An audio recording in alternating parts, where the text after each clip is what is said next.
Hi guys, and welcome to my backyard. I just decided to film outside today.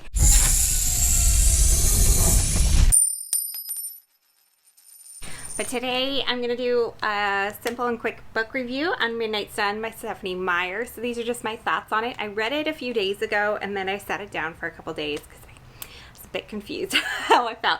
But everybody is talking about, also mentioned in here, is the Twilight tribe and how I think for a while now, a few years now, they've been trying to move to new lands because they need new lands because their lands are unsafe. And so I'll put the link down below if you want to donate to them and check them out. But it is a real tribe in Forks, Washington, that she mentioned in here. But so this is the third installment of Twilight. The very first one, it was Twilight, and then it was The Life and Death, which she put out at the 10-year anniversary, which I think this one was going to come out at the 10-year anniversary. And then she put out a gender flip. And for me, I read that one, I was like, this wasn't necessary. I know she got criticism for Bella being weak, but I just thought it was really unnecessary for her to do, and I was more excited for this version to come out. So when it was coming out, I was really excited, and I pre-ordered it and got it like the day after, I believe it came out. But yeah, I started reading it, and it is 700 pages. So this is told from Edward's point of view, the whole book, and I had read, I think I mentioned it in my TBR and stuff, I had read about probably whatever that pre-excerpt was. I was a huge fan of Twilight, and I loved it back in the day. I read it back circa like 2007, 2008, and then when the movie came out, I think it was like later in 2008 the movie came out, I took my friends and we went, and some of them loved it, some of them hated it, but I really enjoyed Twilight. And I think I read it originally first like 3 different times, the whole entire series. So I had gone on her blog, I had read her excerpt, and it was like a bonus thing that she said she had given to Robert Pattinson or something like that to understand Edward's character. Ooh, I hate when people are mowing. But anyways, I really enjoyed it. But this one was just all from Edward's perspective, and I had read that excerpt and it like left off, and I wanted to know more, and I really liked it at the time.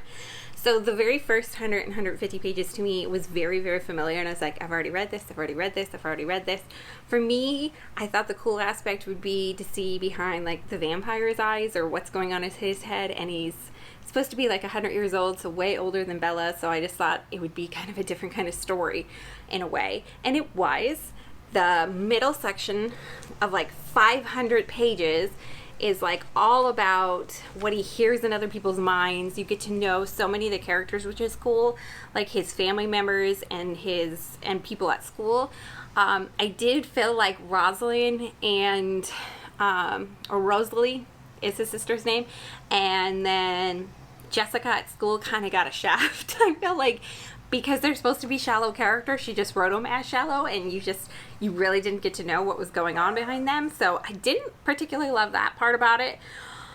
But at the same time, there was a point in this book where it was just dragging on and dragging on and dragging on. And I know the Twilight story, and usually I read it very quickly. The original story I read very, very quickly and loved it, and loved like the pace of it and everything.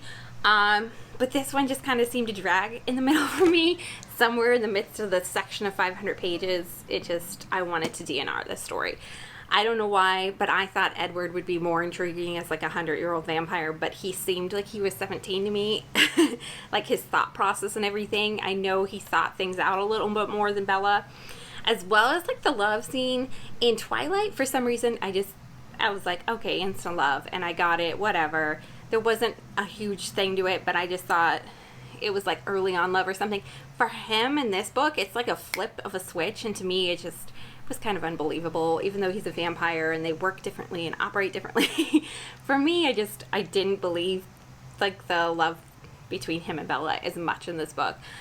So halfway through, I felt really unsure whether I was going to finish this, which is kind of sad because I am a huge Twilight fan and I don't want to rip it apart, but there were points in it I remember looking up at my husband and be like, did he just really say that? Because he says some very cringeworthy stuff, being a monster, of like, oh, I'm a monster in my head, and he just says stuff that's like, I don't think a 100-year-old vampire would say in their head or think in their head. He is so flip-floppy the whole entire time about whether he's whether he should be with Bella. He really kind of has that thought process, but for me, I felt like it would have been more intellectual or something along those lines, and it's not very philosophical. It's very shallow base, like, should I protect her or should I leave her because I'm a threat to her? Like, that went back and forth and back and forth. And then a lot of people's thoughts, because he can read everybody's thoughts around him, I think bogged down the story. That's how it turned to 300 pages.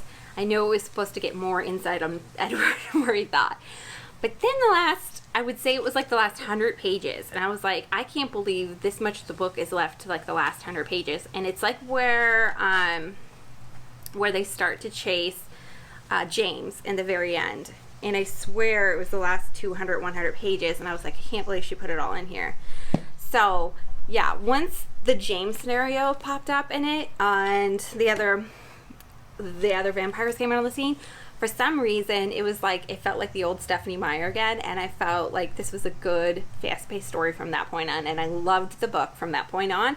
So if you did DNR it, or DNR means you did not read, or DNF means you did not finish, I would highly suggest go back and reading the ending, because from the point where they see James, because from that point on, the story actually moves quite fast. And even though you hear inside people's thoughts and everything, it was quite more exciting, and it gave I think I liked this ending better than the original Twilight ending, which I like the original Twilight book a whole lot more than I like this book.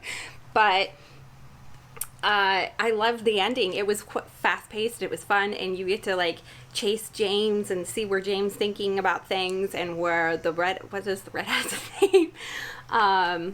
And to see where his girlfriend's thoughts are heading, and Laurent, you get to hear more about Laurent. But yeah, I thought it was really fun. And there's like a cool flip forward, backward thing with Alice in the very end, where you get to see her thought process, because that wasn't always very clear what exactly happened and how they all got there, and how they set up the fake scene and everything for Bella and her fake accident. So I love that thought process through Alice's mind. It was so much fun. That was like the highlight for me as a book. I loved Alice's thought process at the end. And then also the very ending, when you know he's been wishy-washy through the whole entire book, whether he should stay away from her or not. I felt like it made New Moon make so much more sense, because back in the day, New Moon just never made any sense to me. From what Edward would say to her and from where New Moon started, it just never made sense to me, and I hate it. Well, I hated Jacob and New Moon, and I wanted Edward to come back, and I used to love Edward. So for me at the end, I really loved that part about it, that I got to know Edward, and it made New Moon make so much more sense. But this book actually, I think overall, made me not like Edward that much. I don't know why. I just didn't. I just wanted a Jacob fan. Man, they should write it. Yeah. I think she could write a lot of offshoots that weren't just about the original story anymore. I think she could write something about Alice, especially with her background, or Rosalie, and make Rosalie a more humanized character. I think she could spend her time a lot more on some other stuff now. I'm glad she did this, because I was one of those Twilight fans that wanted her to finish this, so I'm really happy and excited that she pushed through it, even though I think she really didn't want to. But yeah, I'm glad she pushed through it and all, and I'm glad she did it and finally got to read it.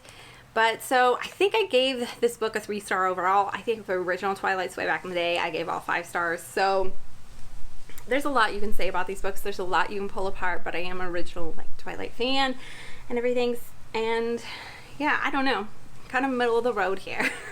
And if you are one of those people who didn't finish it, I encourage you to go back and at least read the ending. I think you'll like it. It was fun. That part was a lot more fast-paced, and getting inside everybody's mind, it was actually helpful at that point. I'll see you guys in my next one. See you guys next time. Bye.